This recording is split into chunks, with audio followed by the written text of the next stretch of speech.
আপনি আপনার স্ত্রীকে 2 ঘন্টা ধরে আদর করছেন। কয় ঘন্টা?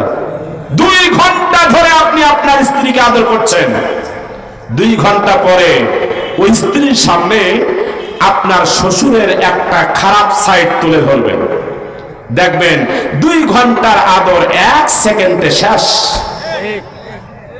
ঠিক বললাম না ভুল বললাম?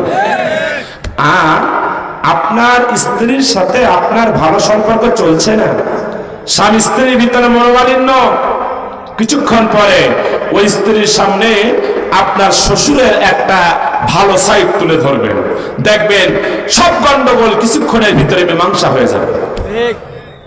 কারণ মহিলারা সব সময় বাপের বাড়ির প্রশংসা শুনতে, ঠিক বললাম না ভুল বললাম? কিন্তু দুঃখের বিষয়, আমার দেশে কিছু পুরুষ নামের কলঙ্ক আছে, যাদের সামনে স্ত্রীরা যখন তার পিতামাতার খারাপ বলে ওই পুরুষের কোনো খারাপ লাগে না। এরকম পুরুষ আছে না নেই? আরো জোরে বলেন, আছে না নেই? এরা আল্লাহর জমিনে পুরুষ নামের কলঙ্ক। রাসূল করিম সাল্লাল্লাহু আলাইহি ওয়াসাল্লাম একদিন মসজিদে নববীর ভিতরে সাহাবীদেরকে নিয়ে এভাবে কোরআনের আলোচনা করছে, এই আয়াতের আলোচনা করছে। আম্মা জান আয়েশা সিদ্দিকা রাদিয়াল্লাহু তাআলা আনহা ঘরের ভিতরে বসে রাসূলের কণ্ঠের কোরআনের আলোচনা শুনছে।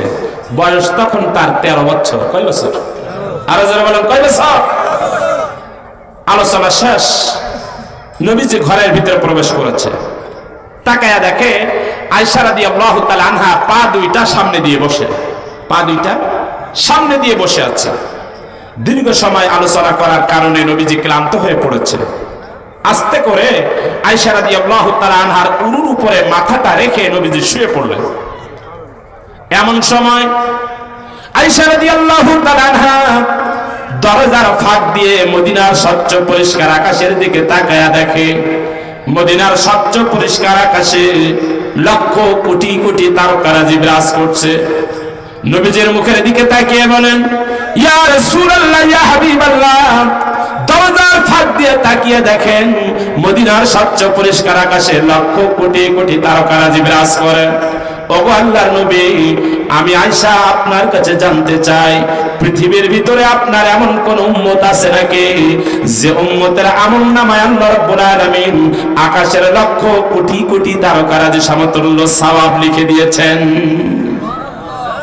পৃথিবীতে আপনার এমন কোন উম্মত আছে যে উম্মতের আমলনামায় আকাশের লক্ষ কোটি কোটি তারকারাজি সমতুল্য সওয়াব আল্লাহ লিখে দিয়েছে? আল্লাহ রাসূল আয়েশা রাদিয়াল্লাহু তাআলা আনহার মুখের দিকে তাকিয়ে বলছে, আয়েশা, আমার উম্মতের ভিতরে একজন উম্মত আছে। কয়জন? কয়জন? কয়জন? একজন। আয়েশা রাদিয়াল্লাহু তাআলা আনহা নবীজির মুখের দিকে তাকিয়ে মিসকি মিসকি হাসে আর কয়, আমি জানি আপনার সেই উম্মত হচ্ছে আমার আব্বা আবু বকর রাদিয়াল্লাহু তাআলা আনহু। আল্লাহ রাসূল বলছে, আয়েশা রে, এই পৃথিবীর ভিতরে আল্লাহ রাব্বুল আলামিন আমার যে উম্মতের আমলনামায় আকাশের লক্ষ কোটি কোটি তারকারাজি সমতুল্য সওয়াব লিখে দিয়েছে, আমার এই উম্মতের নাম তোমার আব্বা আবু বকর না, আমার এই উম্মতের নাম হচ্ছে হযরত ওমর। যেরকম কি নাম? শোনা মাত্রই আয়েশা রাদিয়াল্লাহু তাআলা আনহা মনটা মলিন, মুখটা মলিন হয়ে গেল। কি হয়ে গেল? মনটা খারাপ হয়ে গেছে, মুখটা মলিন হয়ে গেল। কারণ আয়েশা রাদিয়াল্লাহু তাআলা আনহা চিন্তা করছে, আল্লাহ রাসূল আমার আব্বার কথা বললো না তো বললোই না, তাও আবার বলছে আমার সতীনের বাপের কথা। কার কথা? আরো জোরে বলে। এই পৃথিবীতে মহিলাদের কাছে শত্রু হলো সবচেয়ে 2 জন। কয়জন? কয়জন? পৃথিবীতে মহিলাদের কাছে সবচেয়ে বড় শত্রু কয়জন? 2 জন। 1 নাম্বার সতীন, 2 নাম্বার ননদ। 1 নাম্বার সতীন, বোঝেন? এদিকে কি বলে? স্বামী যদি দ্বিতীয় বিবাহ করে এদিকে কি বলে? হাফসা রাদিয়াল্লাহু তাআলা আনহার আব্বার নাম হলো ওমর রাদিয়াল্লাহু তাআলা আনহু, আর হাফসা রাদিয়াল্লাহু তাআলা আনহা রাসূলের স্ত্রী। কার স্ত্রী? এখন আল্লাহ রাসূল যখন আয়েশা রাদিয়াল্লাহু তাআলা আনহার আব্বার কথা না বলে হাফসা রাদিয়াল্লাহু তাআলা আনহার আব্বার কথা বলেছে, আয়েশা রাদিয়াল্লাহু তাআলা আনহার মনটা কি হয়ে গেছে? মুখটা মলিন হয়ে গেছে।